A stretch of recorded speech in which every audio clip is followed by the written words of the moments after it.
When faith meets the impossible, there are moments in life when the world feels too heavy, when pain seems louder than hope, and when every road ahead looks darker than the one behind. It was during days like these that people in ancient Judea heard rumors of a man walking from town to town, touching the untouchable, lifting the broken, and doing what no eyes had ever seen before. His name was Jesus of Nazareth. The story of his miracles didn't start with crowds or fame. It began quietly, with individuals whose lives were wrapped in suffering people whom society had already given up on. And one of them was a man who had been paralyzed for years. His world was a small mat on the floor. His horizon was a ceiling he stared at every single day. But his friends believed in something bigger. They had heard of the healer. They had heard of a power that didn't just cure wounds, but restored faith. And so, with nothing but hope in their hearts, they carried him to the place where Jesus was teaching. The house was full. There was no space, no way through the door. Still, they refused to accept this as the end. So they climbed. They reached the rooftop, tore away the tiles, and lowered their friend into the room where Jesus stood. Imagine that moment: dust falling, sunlight breaking in, people stepping back in shock, and then is silence. The kind of silence that feels like the world is holding its breath. Jesus looked at the man, not at his weakness, not at his broken body, but at his faith, the faith of his friends, the faith that refused to surrender. Then Jesus spoke words that would echo across centuries. Rise. And the impossible happened. Strength rushed into legs that had known only numbness. Muscles awakened, bones aligned. The man stood on his own for the first time in years. The room erupted in awe, but the man didn't wait for applause. He picked up the very mat that once defined his suffering and walked out into the world as living proof that faith still conquers the impossible. This was not just a healing. This was a declaration that no pain is too deep, no past too heavy, and no life too broken for the touch of divine power. The woman who refused to give up. Crowds were growing larger now. Wherever Jesus walked, people followed, some out of curiosity, some out of fear, and some because he was their last remaining hope. And hidden among those crowds was a woman who had been suffering for 12 long years. 12 years of doctors, medicines, disappointment, and pain that drained her body and crushed her spirit. She wasn't just sick, she was exhausted. But she had heard of Jesus the healer, the one whose touch restored life, the one whose words carried power. Deep inside her, a quiet belief began to rise. A belief that maybe, just maybe, this was her moment. Not tomorrow, not next week, today. But approaching him wasn't easy. The streets were packed, people pushing from every side, and she was weak. She had nothing left, not strength, not money, not certainty, except one thing: faith. A small, trembling faith, but faith nonetheless. And sometimes that is all God needs. She didn't try to stand in front of him. She didn't try to speak. She believed that if she could just touch the hem of his robe, just a single thread, she would be healed. And so she moved through the crowd, step by slow step, fighting against her own pain. Then the moment came. Her hand reached forward, brushed the edge of his garment, and instantly something powerful happened. A warmth surged through her body, like life itself had awakened inside her. Her suffering stopped. Her pain vanished. For the first time in 12 years, she felt whole. Jesus stopped walking. The entire crowd froze. "Who touched me?" he asked. His disciples were confused. "Master, everyone is pressing against you." But Jesus shook his head. "No, someone touched me with faith." The woman trembled. She stepped forward, fell to her knees, and admitted everything: the years of pain, the hopelessness, the belief that one touch could change her future. Jesus looked at her with a compassion deeper than words. "Daughter," he said, "your faith has made you well." No audience, no dramatic performance, no ritual, just pure faith meeting pure power. Her healing wasn't just physical, it was personal, a reminder to every soul watching that God sees the unseen, hears the silent prayers, and honors the hearts that refuse to give up even when the world already has. When hope walked through the storm, night had fallen over the Sea of Galilee, and the waves were growing wild. The disciples were trapped in a small boat, fighting against winds that roared like giants. Lightning split the sky, and the water crashed over the sides. Every man on that boat was certain of one thing: they were going to die. Hours passed. Their muscles burned. Their voices cracked. Their hope faded. And just when the storm felt unstoppable, something strange appeared in the distance. A figure walking on the water. They rubbed their eyes. It couldn't be real. Nothing survives a storm like this, let alone walks on top of it. Fear gripped them, and someone shouted, "It's a ghost." But then the wind carried a voice across the waves. A calm, steady, unmistakable voice. "It is I, do not be afraid." It was Jesus. He wasn't rowing, struggling, or sinking. He was walking over the very waves that threatened to drown them. The storm was fierce, but he was fiercer. The waters raged, but they obeyed him. Peter, shaking from fear and awe, called out, "Lord, if it's really you, tell me to come to you." Jesus simply said, "Come." And in that moment, faith pushed Peter's feet over the side of the boat. He stepped onto the waves, onto the impossible land. The impossible held him. He walked toward Jesus, heart pounding, eyes locked on the one who made the sea itself. But then he looked at the wind. He saw the lightning. He felt the fear return, and he began to sink. "Lord, save me," he cried. Jesus reached him instantly, pulling him up with a strength that felt like peace itself. "O you of little faith," he said gently, "why did you doubt?" The moment Jesus stepped into the boat, the storm stopped. Not gradually, instantly. The waves calmed, the wind died, the night grew still. The disciples looked at him in awe. This man who healed the sick, raised the broken, and walked through storms like they were solid ground. And they whispered the truth their hearts finally understood. "Truly, you are the Son of God." This wasn't just a miracle.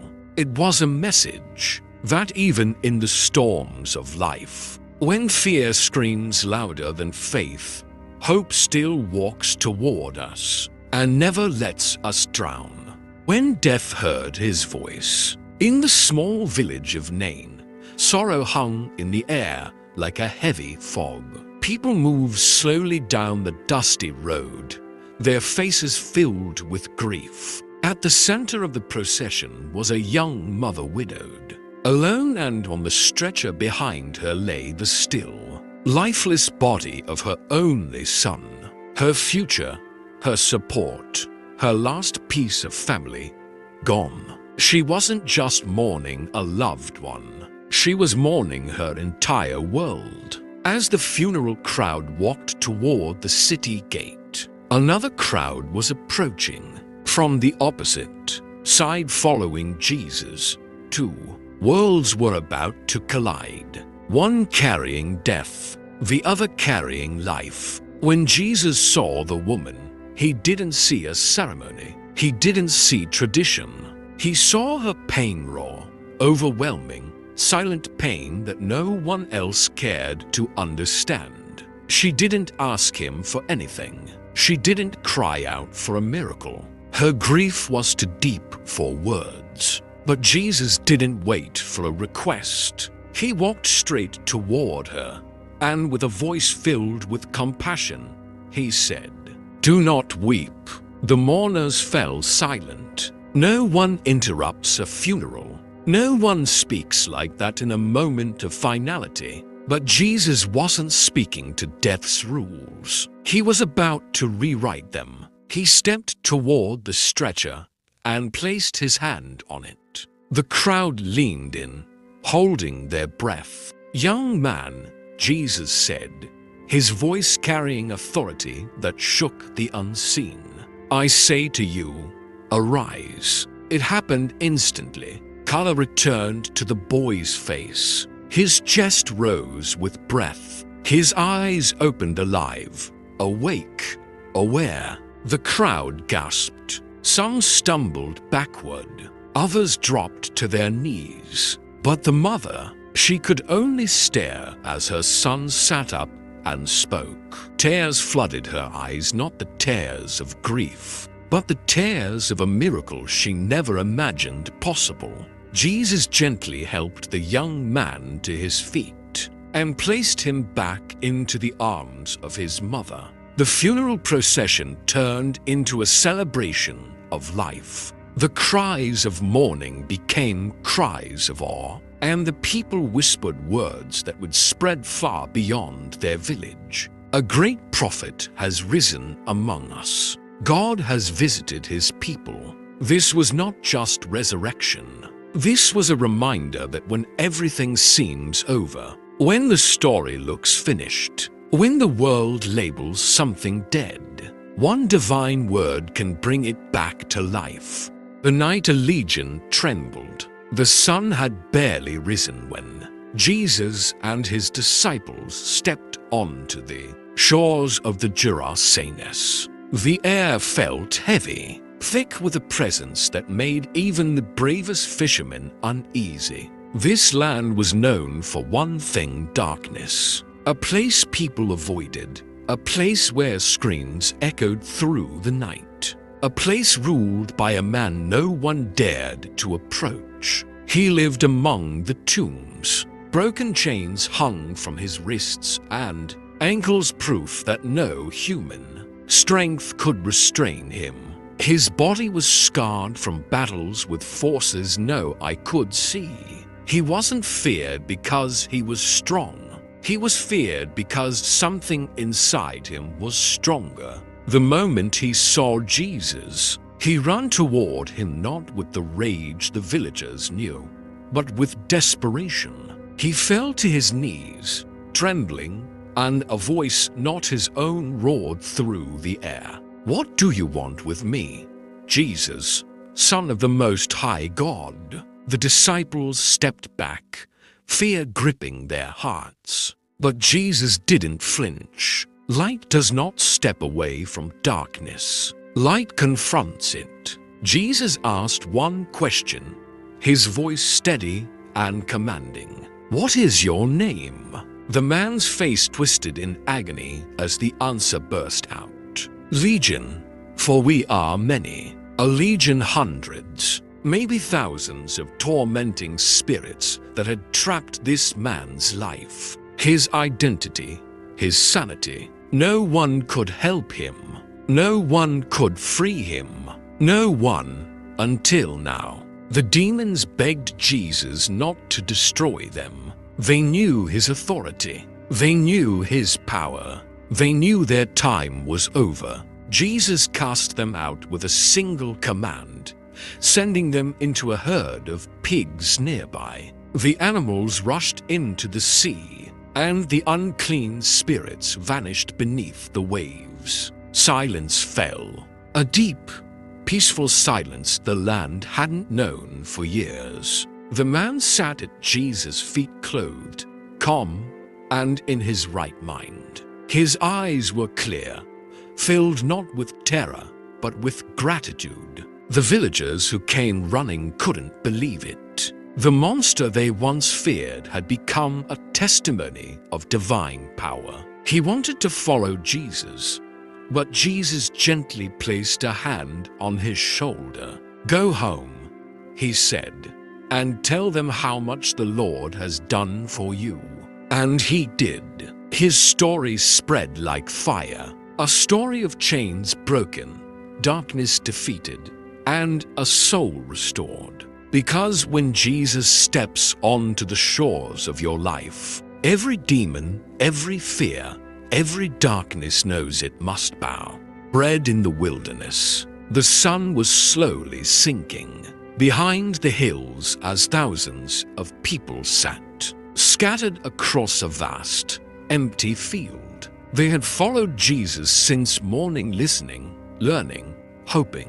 But now hunger gnawed at them, and the desert breeze felt colder with every passing moment. Families clutched their children, travelers rubbed their aching feet, and even the disciples began whispering among themselves. "Master," they finally said, "send the people away. There's nothing here. No food, no markets, no way to feed this many. Nothing here." That was the truth. A wilderness, a crowd of 5,000 men, plus women and children. A human need to big, resources to small. An impossible equation. But Jesus didn't send anyone away. Instead, he asked a simple question. "What do you have?" The disciples exchanged embarrassed looks. What did they have? Nothing worth mentioning. Nothing close to enough. Finally, Andrew stepped forward with a small boy beside him. "Only this," Andrew said quietly. "5 loaves and 2 fish." The boy looked nervous, clutching his tiny lunch, barely enough for him, let alone a multitude. But Jesus smiled, not at the food, but at the willingness behind it. "Bring them to me," he said. Everyone watched as Jesus lifted the small meal toward heaven. No dramatic gestures, no thunder, no voice shaking the mountains. Just a simple act of gratitude. "Father, thank you." Then he broke the bread and kept breaking it. Piece after piece, basket after basket. The more he gave, the more there was. The disciples moved through the crowd, handing out food. At first, people took small portions, not believing the miracle yet. But then the baskets kept coming full, overflowing, unending. Hunger turned into amazement. Amazement turned into joy. And joy spread like wildfire across the hillside. By the time everyone had eaten, every man, every woman, every child, not a single person remained hungry. In fact, 12 baskets of leftovers were collected. More leftovers than the food they started with. The lesson was clear. Where we see lack, he sees abundance. Where we see not enough, he sees the beginning of a miracle. Jesus didn't just feed their bodies, he fed their faith. He showed them that no desert is too empty, no situation too hopeless, and no need too great when placed in his hands. The people came looking for teaching. They walked away holding blessings they never expected. Sight for the man who lived in darkness. The streets of Jerusalem were loud that day, filled with travelers, merchants, animals, and the constant buzz of conversation. But at the edge of the road, sitting on dusty ground, was a man who saw none of it. Blind from birth, he lived in a world of permanent night. His life was reduced to listening for footsteps, listening for coins to drop into his bowl, listening for kindness in the voices around him. Most people passed by without a glance. To them, he was a fixture, a shadow, someone whose fate was sealed. But not to Jesus. As Jesus walked by with his disciples, they noticed the man and asked, "Rabbi, who sinned, this man or his parents, that he was born blind?" It was the question society always asked whenever they saw suffering. Who is to blame? But Jesus stopped, looked at the man, and answered with truth instead of judgment. Neither. This happened so that the works of God might be displayed in him. The blind man didn't know who was speaking, but something in the voice, steady, compassionate, powerful, made his heart stir. Then Jesus did something unexpected. He knelt down, spit on the ground, and made mud with his hands. People stepped back, confused. But Jesus gently placed the mud over the man's eyes. "Go," he said, "wash in the pool of Siloam." No promise, no explanation, just a command and an opportunity for faith. The man stood. His steps were slow, cautious. He knew every pebble on the road, every turn, every familiar sound that guided him through his dark world. When he reached the pool, he knelt and splashed the cool water onto his face. And then it happened. Light, color, shapes, movement. The world exploded into vision. For the first time in his life, he saw water shimmering, saw people's faces, saw the sky shining like a canvas of blue. He blinked rapidly, trembling, overwhelmed by the gift he never imagined he would receive. He ran back to the city, shouting, laughing, crying, his joy unstoppable. The people who had ignored him before now stared in disbelief. "How can this be?"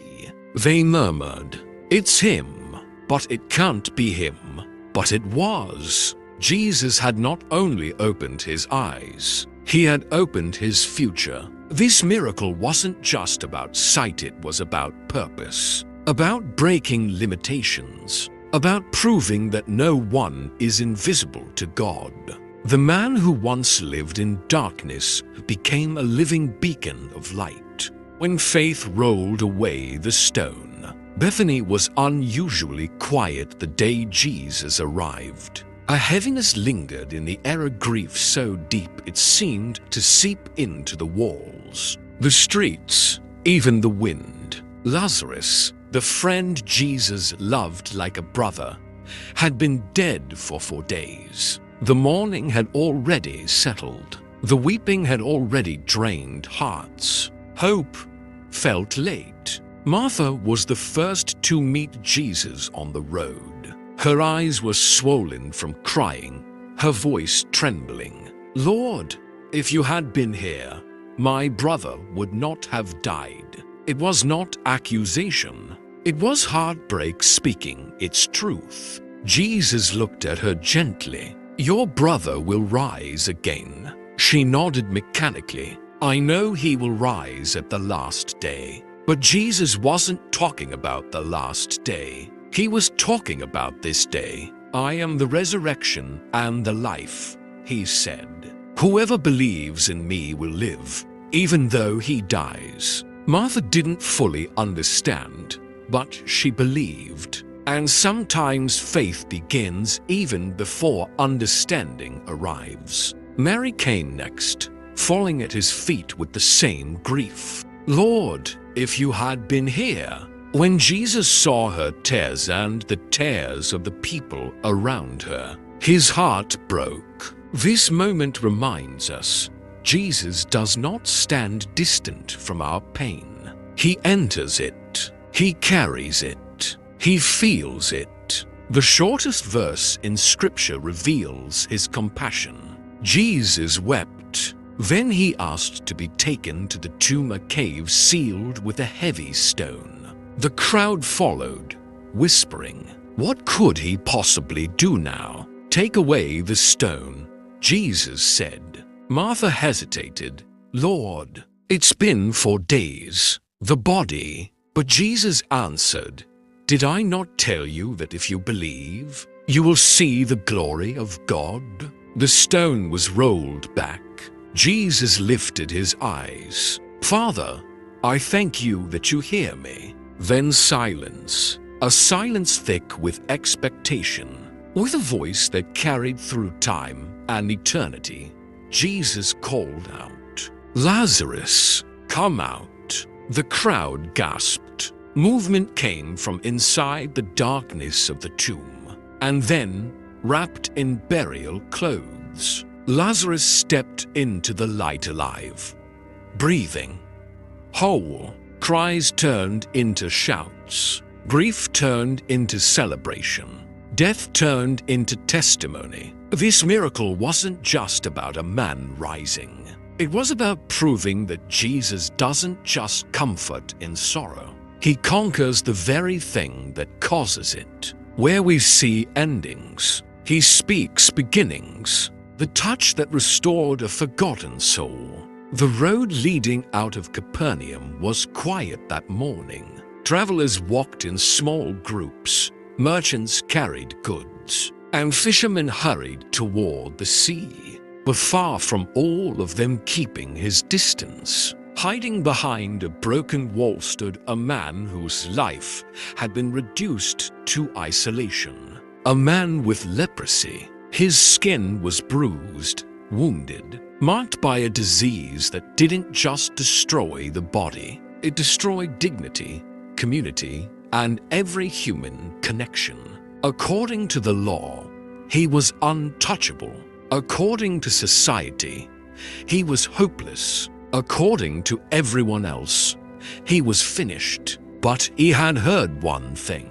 Jesus was nearby, and for the first time in years, his heart dared to dream. It was a fragile hope, a dangerous hope, but it was still alive. He stepped out from his hiding place, limping, shaking, but determined. The crowd gasped when they saw him.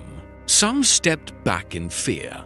Others raised their voices angrily. "Unclean, stay away." He kept walking. He fell to his knees in front of Jesus. His voice cracked, barely more than a whisper. "Lord, if you are willing, you can make me clean. Not if you are able." He already believed in his power. He only questioned one thing. Was he worth healing? Was someone as broken as him still worthy of a miracle? The crowd held its breath. No one touched a leper. No one stepped near them.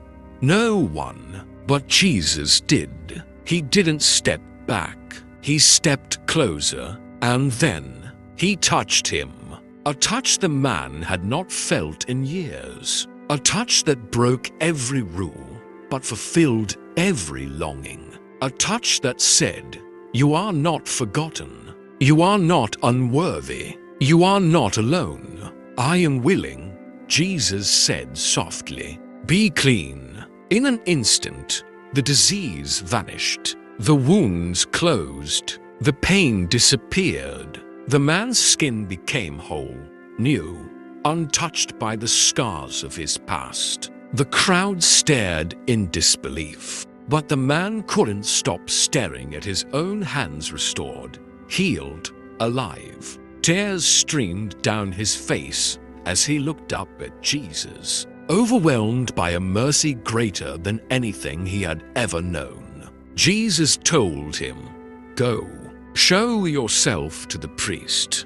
But the man couldn't contain his joy. He ran, shouting the news everywhere he went. This was more than a miracle of the body. It was a miracle of identity, a moment that proved no one is too far gone, too broken, or too rejected for the love of God. The forgotten soul had been touched by heaven, the cross that healed the world. The miracles had spread far and wide, stories whispered in marketplaces, shouted in villages, shared around firelight. Blind eyes opened, broken bodies restored, storms silenced, dead raised. But the greatest miracle was still ahead, one that wouldn't just change a moment, but eternity itself. It began on a hill outside Jerusalem, a place called Golgotha. Jesus stood beaten,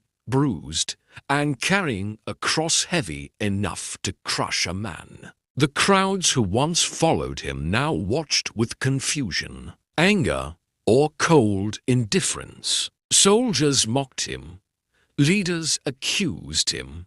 Friends stood helpless at a distance, and heaven itself seemed painfully silent. But none of this was weakness. None of this was defeat. This was purpose. The weight of the cross was not wood, it was humanity's pain, humanity's sin, humanity's brokenness. The healer who once touched the sick, lifted the shattered, and raised the dead, was now taking the world's suffering upon himself. They nailed his hands that had healed thousands. They nailed his feet that had carried love to every corner of the land. They lifted the cross, lifting the very one who came to lift us. For hours, the sky darkened as if creation itself felt the agony. People waited for him to curse his enemies, call down angels, or stop the suffering. But instead, he prayed, "Father, forgive them." Even in his deepest pain, he was still healing humanity's hatred with divine mercy. Then, with his final breath, he declared, "It is finished." The earth trembled. The temple curtain tore. The barrier between God and humanity shattered forever. And in that moment, though, his body hung lifeless. The greatest healing the world had ever known took place. This was more than a miracle. It was redemption. 3 days later, the tomb that held his body burst with impossible light. The stone rolled away, not to let Jesus out, but to show the world he had risen. Death lost its power. Fear lost its grip. Hope walked out triumphant. The boy raised from the stretcher. The woman healed by a touch. The blind man, the leper, the man freed from demons. All their miracles pointed to this final one, the healing of the human soul. And so, the story ends where every miracle was always leading, not just to restored bodies, but to restored hearts, restored faith, restored forever. The cross didn't just heal the world, it healed us.